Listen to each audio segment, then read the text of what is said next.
ਆਪਣੇ ਅਗਲੇ ਕਾਲਰ ਨੇ ਸਤਵਿੰਦਰ ਜੀ। ਸਤਿ ਸ਼੍ਰੀ ਅਕਾਲ।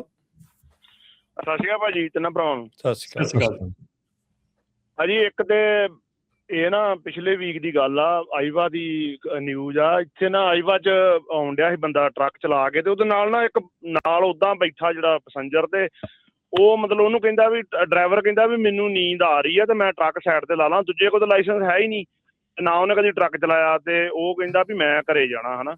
ਤੇ ਉਹਨੇ ਜੀ ਟਰੱਕ ਫੜਾਤਾ ਉਹਨੂੰ, ਤੇ ਕਹਿੰਦਾ ਚੱਲ ਤੂੰ ਸੌ ਜਾ ਮਗਰ ਮੈਂ ਚਲਾ ਲੈਣਾ, ਜਦ ਕਿ ਉਹਦੇ ਕੋਲ ਨਾ ਲਾਇਸੈਂਸ ਨਾ ਉਹਨੇ ਕਦੀ ਟਰੱਕ ਚਲਾਇਆ। ਉਹਨੇ ਟਰੱਕ ਪਲਟਾਤਾ ਜੀ।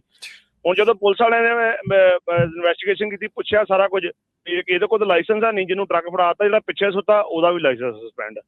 ਸੋ ਇੱਦਾਂ ਦੇ ਹੈਪਨ ਮਤਲਬ ਅਜੇ ਵੀ ਸਟਿਲ ਚੱਲੀ ਜਾ ਰਹੇ ਨੇ। ਦੂਜੀ ਗੱਲ ਜਿਹੜੀ ਪਾਰਕਿੰਗਾਂ ਦੀ ਗੱਲ ਕਰਦੇ ਨਾ ਭਾਜੀ, ਪਾਰਕਿੰਗਾਂ ਦੀ ਪ੍ਰੋਬਲਮ ਇਕੱਲੇ ਕੈਲੀਫੋਰਨੀਆ 'ਚ ਨਹੀਂ ਹੈਗੀ। ਜਦੋਂ ਤੁਸੀਂ ਪੈਂਸਿਲਵੇਨੀਆ ਤੋਂ ਉੱਪਰ ਨੂੰ ਜਾਣਾ ਨਾ, ਨਾਰਥ ਨੂੰ, ਮਤਲਬ ਮੇਨ ਨੂੰ ਜਾਂ ਮੈਸਾਚੂਸਟ ਨੂੰ, ਉੱਧਰ ਨੂੰ ਟਰੱਕ ਜਿੰਨਾ ਨਿਊਯਾਰਕ ਦਾ ਟਰੱਕ ਆ, ਨਿਊਯਾਰਕ ਜਿਹੜੀ ਮੰਡੀ ਆ, ਜਿੰਨਾ ਰੀਫਰ ਜਾਂਦਾ ਉਹਨਾਂ ਨੂੰ ਪੈਂਸਿਲਵੇਨੀਆ ਦੇ ਵਿੱਚ ਰੁਕਣਾ ਪੈਂਦਾ, ਕਿਉਂਕਿ ਅੱਗੇ ਪਾਰਕ ਹੈ ਨਹੀਂ ਹੈ। ਇੱਕ ਰੈਸਟ ਏਰੀਆ ਆਉਂਦਾ ਵਾ, ਜਰਸੀ ਵੜਦੇ ਆ ਬਸ।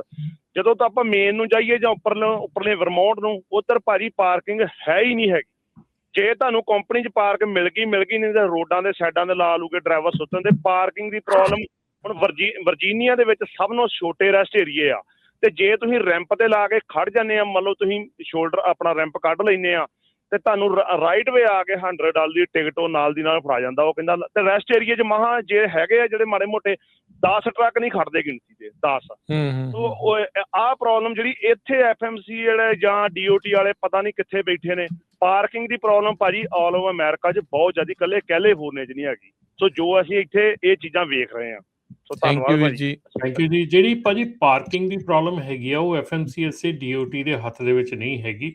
ਪਾਰਕਿੰਗ ਦੀ ਪ੍ਰੋਬਲਮ ਜਿਹੜੀ ਆ ਉਹ ਕਾਂਗਰਸ ਦੇ ਹੱਥ ਦੇ ਵਿੱਚ ਹੈਗੀ ਆ। ਜਿਹੜੇ ਬਿੱਲ ਪਾਸ ਹੁੰਦੇ ਆ ਉਹਦੇ ਵਿੱਚ ਜਿਹੜੀ ਮਨੀ ਆਉਂਦੀ ਆ ਉਹ ਕਿੰਨੀ ਕੁ ਪਾਰਕਿੰਗ ਵੱਲ ਖਰਚੀ ਜਾਂਦੀ ਆ, ਉਹਦੇ 'ਤੇ ਡਿਪੈਂਡ ਕਰਦਾ। ਜਿਹੜਾ safe America act, safe trucking act ਆ ਰਿਹਾ ਹੈਗਾ, ਉਹਦੇ ਵਿੱਚ ਕਾਫੀ ਹੱਦ ਤੱਕ ਪਾਰਕਿੰਗ ਦੇ ਉੱਤੇ ਜਿਹੜਾ ਉਹ ਕੰਮ ਕੀਤਾ ਜਾ ਰਿਹਾ ਹੈਗਾ। ਸੋ ਜਿਹੜੀ ਪਾਰਕਿੰਗ ਦਾ ਇਸ਼ੂ ਹੈਗਾ ਉਹ DOT ਜਾਂ FMCSA ਦੇ ਹੱਥ ਦੇ ਵਿੱਚ ਨਹੀਂ ਹੈਗਾ।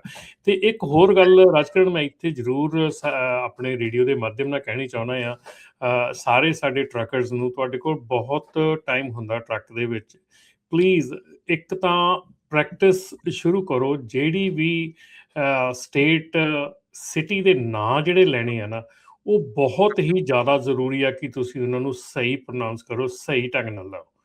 ਕੋਈ ਵੀ ਸਟੇਟ ਦਾ ਨਾਂ ਲੈਂਦੇ ਆ, ਓਹਾਇਓ ਕਹਿੰਦੇ ਆ, ਫਲੋਰੀਡਾ ਕਹਿੰਦੇ ਆ, ਕੋਈ ਵੀ ਤੁਸੀਂ ਸਟੇਟ ਦਾ ਨਾਂ ਲੈਂਦੇ ਆ, ਉਹ ਬਿਲਕੁਲ ਸਹੀ ਉਚਾਰਨ ਕਰੋ। ਕਿਉਂਕਿ ਤੁਸੀਂ ਕਿਸੇ ਦੀ ਸਟੇਟ ਦੇ ਵਿੱਚ ਖੜ ਕੇ ਜਦੋਂ ਸਟੇਟ ਦਾ ਗਲਤ ਨਾਂ ਪ੍ਰੋਨਾਊਂਸ ਕਰਦੇ ਆ, ਸ਼ਹਿਰ ਦਾ ਗਲਤ ਨਾਂ ਪ੍ਰੋਨਾਊਂਸ ਕਰਦੇ ਆ, that triggers a lot of hate.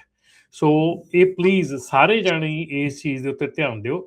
ਕੋਈ ਵੱਡਾ ਕੰਮ ਨਹੀਂ ਹੈਗਾ। ਤੁਹਾਡੇ ਕੋਲ ਜਿਹੜੇ ਸ਼ਹਿਰ ਚੱਲਣੇ ਆ ਤੁਸੀਂ ਰੋਡ ਲੈ ਕੇ, ਉਹਦਾ ਨਾਂ ਜਾਂਦੇ ਚੰਗੀ ਤਰ੍ਹਾਂ ਰਟੋ, ਉਹਨੂੰ ਚੰਗੀ ਤਰ੍ਹਾਂ ਉਹਨੂੰ ਪ੍ਰੋਨਾਊਂਸ ਕਰਨਾ ਸਿੱਖੋ। ਅੱਜ ਕੱਲ੍ਹ ਬਹੁਤ ਐਪਸ ਆ ਗਈਆਂ, ਬਹੁਤ ਜਿਹੜੀਆਂ ਫੈਸਿਲਿਟੀਜ਼ ਆ ਜਿਹਦੇ ਥਰੂ ਤੁਸੀਂ ਇਹ ਚੀਜ਼ ਸਿੱਖ ਸਕਦੇ ਹੈਗੇ ਆ। ਇੰਗਲਿਸ਼ ਸਿੱਖਣ ਦੇ ਨਾਲ ਨਾਲ ਜਿਹੜੀ ਪ੍ਰੋਨਾਊਂਸੀਏਸ਼ਨ ਆ, ਜਿਹੜੀ ਤੁਸੀਂ ਪ੍ਰੋਨਾਊਂਸ ਕਰਨਾ ਹੈ, ਕਿੱਦਾਂ ਉਹਨੂੰ ਬੋਲਣਾ ਆ, ਉਹ ਸਟੇਟਸ ਦਾ ਨਾਂ, ਉਹ ਸਿਟੀਜ਼ ਦਾ ਨਾਂ ਜਿਹੜਾ ਆ ਉਹ ਸਹੀ ਤਰੀਕੇ ਨਾਲ ਲੈਣਾ ਜਿਹੜਾ ਆ ਉਹ ਬਹੁਤ ਜ਼ਿਆਦਾ ਜ਼ਰੂਰੀ ਹੈਗਾ। ਤੇ ਦੂਜਿਆਂ ਨੂੰ ਵੀ ਕਹਿਣਾ ਚਾਹੀਦਾ ਵੀ ਸਾਡੇ ਨਾਂ ਵੀ ਜਿਹੜਾ ਚੰਗੀ ਤਰ੍ਹਾਂ ਲਿਆ ਕਰਨ, ਉਹ ਉਹਨਾਂ ਨੂੰ ਵੀ ਸਿਖਾਇਆ ਜਾਵੇ, ਉਹ ਵੀ ਸਿਖਲਾਈ ਲੈਣ। ਉਹਨਾਂ ਕੋਲ ਵੀ ਬਥੇਰਾ ਟਾਈਮ ਹੁੰਦਾ ਆ, ਉਹ ਵੀ ਸਿੱਖ ਸਕਦੇ ਆ, ਐਸੀ ਨਹੀਂ ਕੋਈ ਗੱਲ ਹੈਗੀ।